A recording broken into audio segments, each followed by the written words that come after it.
Chat GPT को तुम कैसे यूज कर सकते हो यूपीएससी की प्रिपरेशन में। ट्रस्ट मी और नॉट, इस वीडियो के बाद तुम्हें मजा आ जाएगा। चैट जीपीटी एकदम फ्री है। मैं तुम्हें बताऊंगा कि कैसे तुम हिंदी और इंग्लिश मीडियम में और इंग्लिश में भी तुम उसे यूज कर सकते हो और किस तरीके से तुम्हें उससे क्या चीजें पूछनी है कि वो एक अच्छे तरीके से तुम्हें अच्छा रिजल्ट दे। टीचर से लेके टॉपर से लेके सारे मेंटोर्स एक ही बात बोलते हैं कि पहले इंट्रो लिखो, फिर बॉडी लिखो, फिर कंक्लूजन लिखो, लेकिन उसमें लिखे क्या, कंटेंट नहीं मिलता हमें। तो सारी दिक्कत आज मैं तुम्हारी सुलझाने वाला हूँ इस वीडियो के बाद ना। ट्रस्ट मी, तुम्हें यूं फील होगा कि सैम भाई ने हमें एक मेंटोर दिलवा दिया। आई नो तुम्हें बहुत बार दिक्कत आती होगी हिस्ट्री, पॉलिटी, ज्योग्राफी से रिलेटेड कि यार ये क्वेश्चन आ गए, इसमें क्या लिखे, कैसे शुरू करे, क्या क्या बातें करे, किन किन टॉपिक्स के बारे में हम बात कर सकते हैं। सो सारी चीजें मैं तुम्हें समझाऊंगा, मजा आ जाएगा। और एक वार्निंग मैं तुम्हें दे दूं, चैट जीपीटी लिमिट में यूज करो, ज्यादा यूज मत करो। मतलब इस पे डिपेंड मत हो जाना।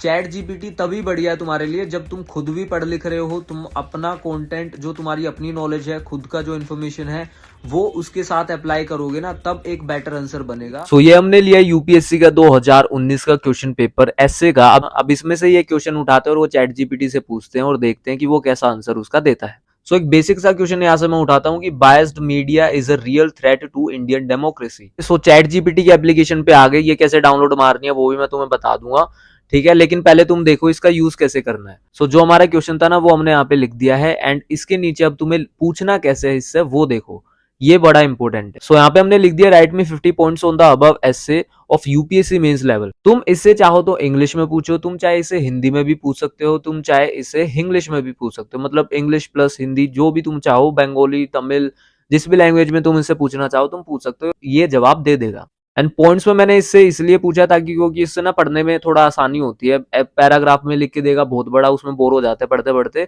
पॉइंट्स में अच्छे से सेपरेट कर करके चीजें दे देता है। अब जो सबसे इंपॉर्टेंट चीज है चैट जीपीटी में यूपीएससी के लिए वो ये है कि तुम्हें इससे पूछना है राइट इन पेस्टल फॉर्मेट। इसका मतलब है political, economical, social, technological, environmental and legal. Toppers और टीचर्स तुमने देखा होगा ना, हमेशा बोलते हैं कि अपने आंसर को अलग अलग डायमेंशन में लेके जाओ, अलग अलग पर्सपेक्टिव से लिखो, अलग अलग कैटेगरीज में बांट दो उसे। तो फिर ये इस एस्से को पेस्टल फॉर्मेट में अलग अलग डायमेंशन में जाके तुम्हें बता देगा। अब साथ में मैंने ना इससे कुछ एग्जांपल्स भी पूछ लिए और कुछ केस स्टडीज भी पूछ लिए हैं।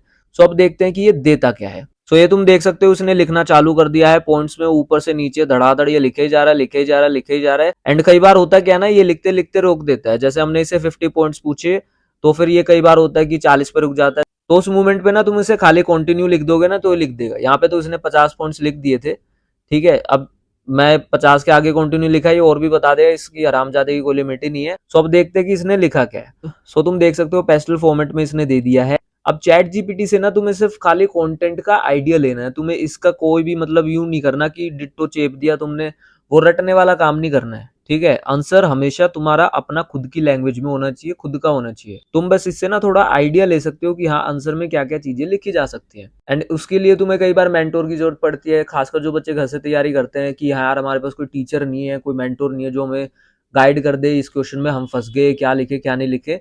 तो इससे तुम पूछोगे, हिंदी इंग्लिश किसी भी लैंग्वेज में पूछ लो, ठीक है, ये तुम्हें इजिली बता देगा। अब तुम देखो इसने ना, मैंने कंटिन्यू लिख दिया था, इसने 100 पॉइंट्स लिख दिए। सो अभी ये कुछ पॉइंट्स हम पढ़ के देखेंगे, लेकिन मैं तुम्हें बताता हूँ कि ये हिंदी में भी लिख देता है, वो भी तुम्हें दिखा देता हूँ। Write all this in Hindi. So देखो हमने इसे बोला कि write all this in Hindi, तो ये हिंदी में भी लिखना चालू कर दिया इसने।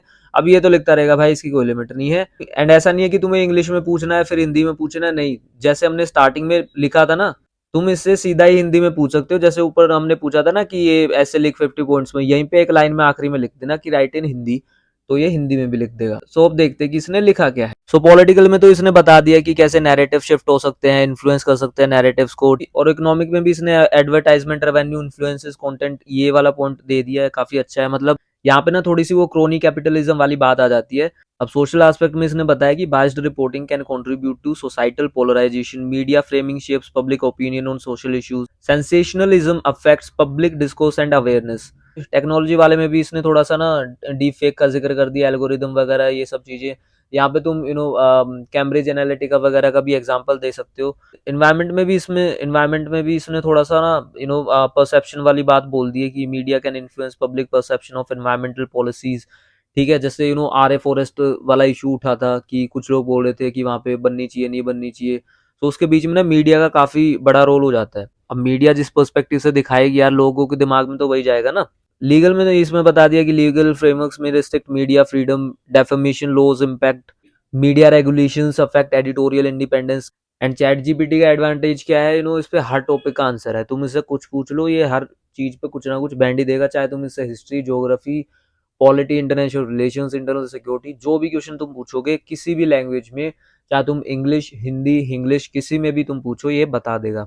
अब यहाँ पे केस स्टडीज और एग्जांपल्स में भी इसने बता दिया है कि इकोनॉमिक प्रेशर वगैरह, सोशल पोलराइजेशन, ये ऊपर वाली कुछ चीजें देखो ये रिपीट करता है। सो यहाँ पे इसने कुछ चीजें ऊपर की रिपीट की हुई है, लेकिन यहाँ पे इसने emergency period, censorship during emergency in India 1975-77 के बीच में, ठीक है, पेड न्यूज का स्कैंडल के बारे में बताया है, सोशल मीडिया मैनिपुलेशन। यहाँ पे इसने 2002 के गुजरात राइट्स का भी एग्जांपल दिया है, और उसके बाद जो अभी ये फार्मर्स का प्रोटेस्ट हुआ था उसका भी एग्जांपल दिया है। केस स्टडीज वगैरह तुम लिख सकते हो। देन तुम यहाँ पे कल्चर और रिलीजन वाला फैक्टर भी जोड़ सकते हो कि कैसे हिंदू मुस्लिम वगैरह ये सब चीजें चलती रहती है मीडिया में।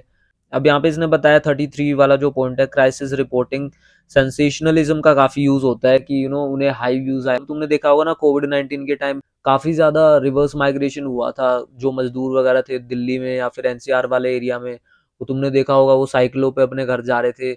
मीडिया वाले उन लोगों को कम दिखा रहे थे, उनकी बजाय कोई बॉलीवुड सेलिब्रिटी को कोविड हो गया, पूरे चैनल पे वही चला हुआ है। अब इसमें ना यही बताने की कोशिश की हुई है, इकोनॉमिक वाले पॉइंट्स में भी ये चीज बोली हुई थी इसमें। अब देखो मीडिया वालों के पास पैसे का पेड़ तो है नहीं, वो उनको पैसे मिलते हैं जो एड्स वगैरह रन करते हैं। अब जो एड्स रन करेगा भाई, उसे ज्यादा व्यूज चाहिए, तो ये तड़कती भड़कती चीज दिखाते हैं कि मतलब लोगों जिनमें इंटरेस्ट आए बड़ा चढ़ा के। तुमने देखा होगा स्क्रीन पे हमेशा लाल लाल सी थीम रहती है, आग जलती रहती है, भड़कते रहते हैं, कुर्सी फेंक दिया, लोगों को बहुत मजा आता है।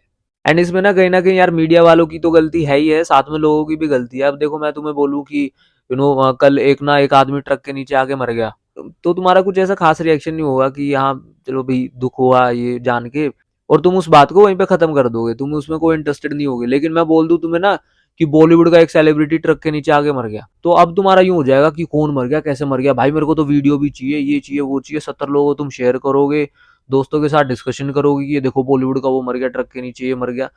देखो भगवान ना करे कोई भी ऐसा मरे, बट द थिंग इज तुम खुद देखो ना, गलती कहीं ना कहीं हमारी है। हम ही उल्टी सीधी चीजों में ज्यादा इंटरेस्ट रखते हैं, इसलिए ये सब चीजें ज्यादा होती है। देन 34th वाला जो पॉइंट है काफी इंपॉर्टेंट है, media trial. Then regional media biases.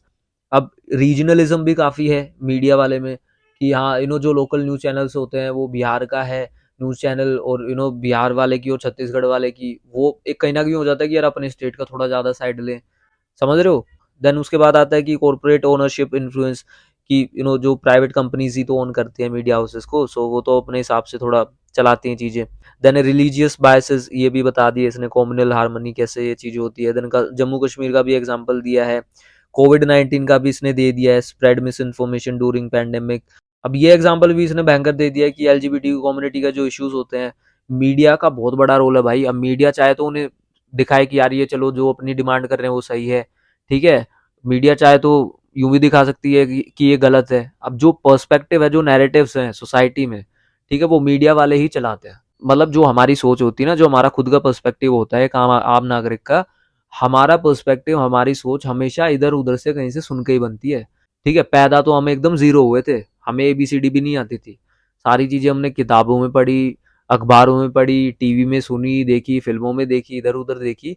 तो जो भी आज की डेट में हमारा पर्सपेक्टिव है कि यार ये चीज सही है, ये गलत है, ये बुरी है, ये अच्छी है, वो मीडिया, सोशल मीडिया, ठीक है, प्रिंट मीडिया, इन सब चीजों की वजह से ही होता है। और भी कई सारे फैक्टर्स हैं, बट इनका भी काफी बड़ा रोल रहता है उसमें। देन यहाँ पे इलेक्शन वगैरह की भी बात की है कि उसमें भी हो सकता है। देन यहाँ पे coverage of caste based violence, caste वाले इश्यूज पे ना बड़े व्यूज आ जाते हैं कि ये था वो था, तुम्हें पता ही यार क्या बताना तुम्हें। अब ग्लोबल कंपैरिजन इसमें भी काफी हो जाता है कि मतलब एक तो हमारा मीडिया बस लगा हुआ कि पाकिस्तान और इंडिया। देन यहाँ पे government control and press freedom, political interference in editorial decision वगैरह, एडवर्टाइज इन्फ्लुएंस। और यहाँ पे इसने बात की है डिजिटल इलिटरेसी इम्पैक्ट, ठीक है, ये भी काफी इंपॉर्टेंट पॉइंट इसने बताया है। Environmental activism bias, sensationalism in natural disaster, challenges to whistle blower protection. अगर तुम्हें एडवर्ड स्नोडन वाले ये केसेस पता हो तो बढ़िया, वरना देखना, सर्च करना एडवर्ड स्नोडन ये कौन था। अब यहाँ पे कवरेज ऑफ नक्सल मूवमेंट, ये तुम देख रहे हो पूरा, मतलब इंडिया वाले एग्जाम्पल दे दिए इसने सारे। अब तुम और भी पॉइंट्स देखो कि कवरेज ऑफ वुमेन इश्यूज। अब तुम्हें लगेगा एमबीए ये क्या इंपॉर्टेंट है भाई, तुम यूं सोचो कोई बड़ा सा मीडिया हाउस है, ठीक है, 2-3 न्यूज चैनल है उसके अंडर, उसका मालिक अगर पेट्रियार्कल सोच का है, उसकी सोची होगी यार महिलाओं की कुछ नहीं है, ये घर पे झाड़ू पोछे वाला काम है इनका, तो भाई वो महिलाओं ने कुछ अचीव भी किया होगा ना सोसाइटी में, उसको भी इतना दिखाएगा नहीं। वो बस यूं दिखाएगा कि हाँ महिला ने स्कूटी ठोक दी तो बस वो वीडियो चला दो, ठीक है, महिला ने 10,000 करोड़ की कंपनी खड़ी कर दी तो वो मत दिखाओ। सो ये चीजें भी बहुत मैटर करती हैं कि इंसान की सोच क्या है। देन यहाँ पे इसने बता दिया कि cyber security threats to media integrity. यहाँ पे 74th पॉइंट इसने बताया coverage of north eastern states. तुम देखो ना अपनी मीडिया में, मतलब अभी तो 1-2 साल से थोड़ा होने लग गया, नॉर्थ ईस्ट के बारे में कवरेज होने लग गया, इससे पहले इतना कोई न्यूज नहीं आती थी। सो ऐसे ही ना बहुत सारे पॉइंट्स तुम्हें दे देगा एंड इसका कोई एंड नहीं है भाई, ये तुम्हें खुद ही देखना है कि हाँ कब तुम्हें इनफ पॉइंट्स मिल गए हैं, इस पे तुम्हें लगे ही मत रहो, वरना भाई ये एक ही टॉपिक पे ना सुबह से शाम कर देगा। तुम बस एक बार तुम्हारा यूं हो जाए कि हाँ ठीक ठाक सा पॉइंट्स मिल गए, आइडियाज मिल गए, उसके बाद अपना खुद का सोचना शुरू करो, ओके, वरना इसकी तो कोई लिमिट नहीं है, ये तो बैठता ही रहेगा। सो ये इस तरीके से तुम इससे काफी सवाल पूछ सकते हो हिंदी में और इंग्लिश में। कई लोग हैं जो काफी ऑर्थोडॉक्स होते हैं कि यार चैट जीपीटी की हेल्प लेके क्यों पढ़ रहे हो, ठीक है, उससे कंटेंट क्यों इकट्ठा कर रहे हो, अपना खुद पढ़ो। भाई उस केस में मैं सिंपली बस यूं ही बोलूंगा तुम्हें, देखो इन्फॉर्मेशन इन्फॉर्मेशन होती है, नॉलेज नॉलेज होती है, ठीक है, तुम्हें कुछ चीज किताबों से पता चले, वीडियो से पता चले, यूट्यूब से पता चले, गूगल से पता चले, कोरा से पता चले, चैट जीपीटी से पता चले, तुम्हें बस वो चीज पता चलनी चाहिए। इन द एंड अगर तुम अपने आंसर्स को खुद ही बना के लिखोगे ना अपनी लैंग्वेज में, वही काम आएगा।